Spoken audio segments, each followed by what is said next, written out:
here in the nation's capital.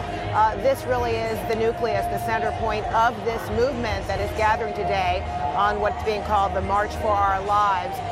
So many families have come from across the country to descend here, right on Pennsylvania Avenue. You're hearing the stage right now where it is very celebratory. There's a lot of music, and then the rally gets underway with a number of keynote addresses coming from something like 20 speakers, many of whom are under the age of 18. And then, of course, they have a star-studded list of performers. Renee Marsh is in the crowd there. Renee, give me an idea who you've been talking to. What are they saying, and what's drawn them here? Well, Fred, I can tell you it's warming up, but it wasn't terribly warm the last couple of hours. It's their spring break, and all of these young people are here in Washington, D.C. for something they are so passionate about. When you talk to these young people, they want to see a change, and they will not go and they will not be quiet until they see that change. This, essentially, what you see behind me, this is what student activists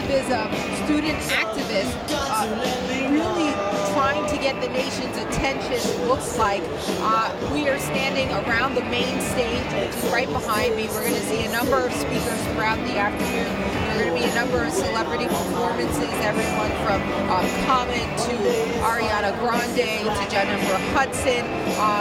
We do know that Washington, D.C. police say that they are prepared for about 500,000 people to get here. We got on site around 6:30 this morning, and the crowd started to fill in then, and now we are really starting to see thousands and thousands of people show up here. The bottom line is, Fred, these young people holding all of their signs, they're here with one message. They want stricter gun laws. The Trump administration just on Friday, they proposed a rule which would essentially ban bump stocks, that gun accessory that would make it possible for an individual with a weapon to essentially fire automatically. But the people in this crowd say that is not enough. They want to see more. They want to see the age raised for purchasing a gun. They want to see an all-out ban on assault weapons. And you can bet that that is the sort of thing that we're going to be hearing throughout the afternoon here, Fred, as this march gets set to get underway in just about an hour from now.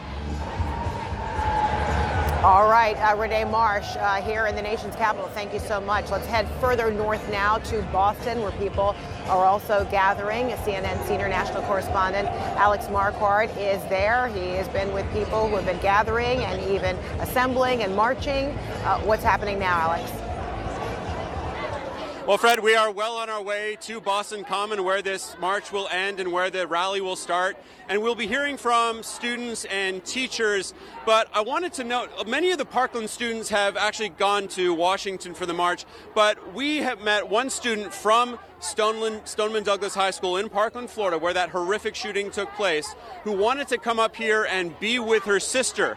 This is Becca and Leonor Munoz from Parkland, Florida. How are you? I'm good. I think that's something that we should remember while we're walking down Columbus Avenue, is that the Roxbury is one of the most, Roxbury is one of the most gentrified neighborhoods in Boston.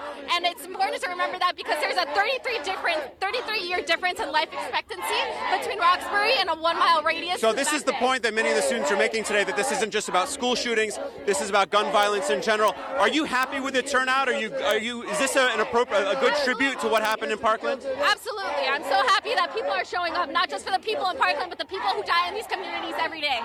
And Becca, Leonor, how important was it for you to be with your sister on this day?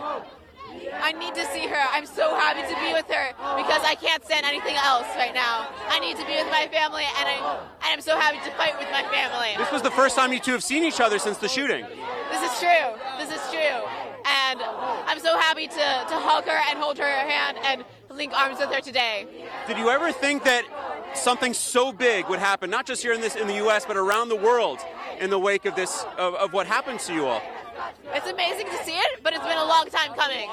And so what do you think will happen? What are you hoping will happen after this march? I mean, this march is huge and it will send a strong message, but what do you hope will happen after this? I hope that politicians will finally do their job and protect us, that value our lives over the money of the NRA.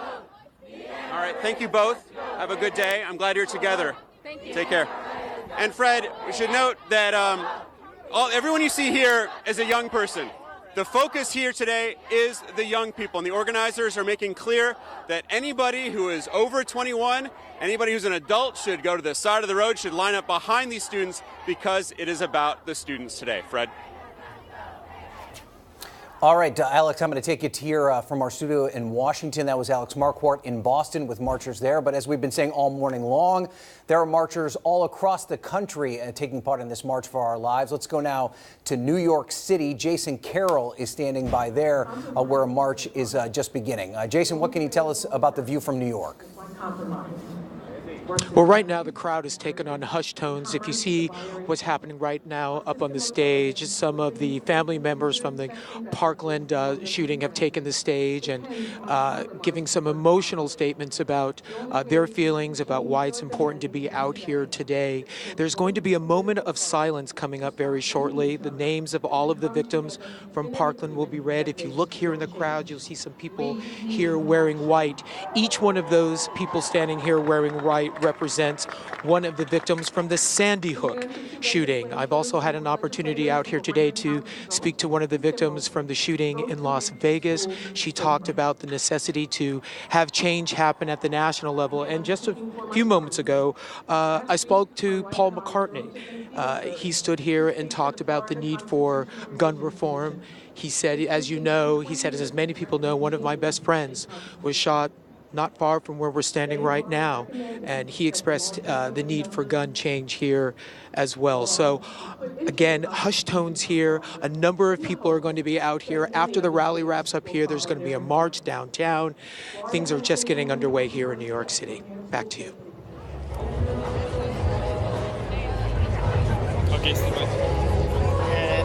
All right, Jason Carroll, thank you so much. So, of course, we are watching people gather across the country to fight for changes in gun laws. And among those here, people who are victims of violence, those who know people victimized, and people trying to prevent more tragedies.